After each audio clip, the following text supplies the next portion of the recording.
Good morning. It was the year 170 AD, and the grandeur of the imperial palace was a world of its own. The marble floors of our private quarters were cool beneath our feet, the air scented with the delicate aroma of myrrh and roses from the nearby garden. The setting sun cast a warm, golden glow through the tall windows, filling the room with a serene light that danced across the intricate mosaics on the floor.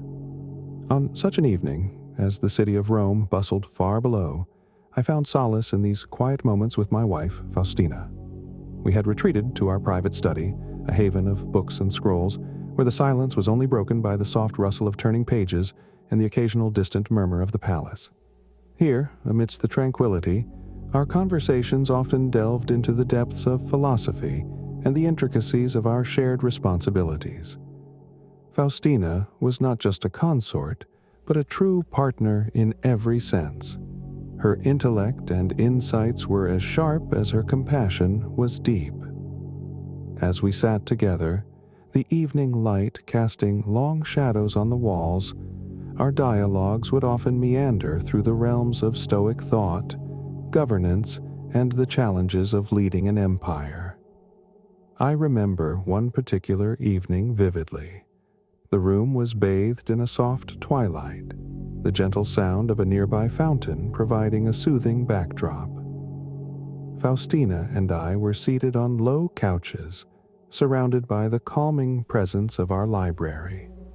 The deep, rich colors of the tapestries that adorned the walls seemed to absorb the day's worries, leaving only the space for our intimate exchange.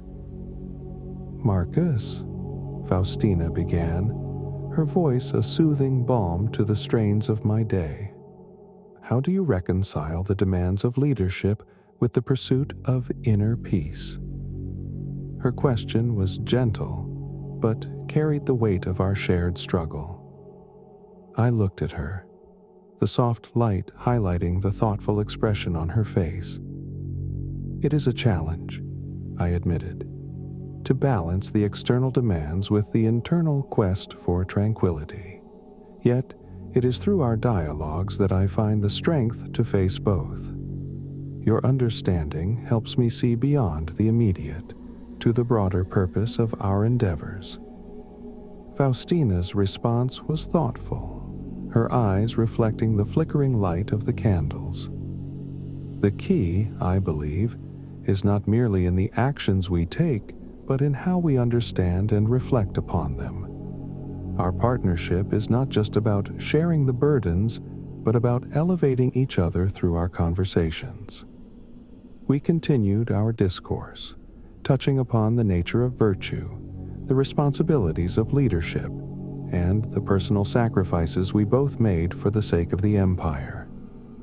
These discussions were not just intellectual exercises, they were a lifeline that connected us emotionally and mentally.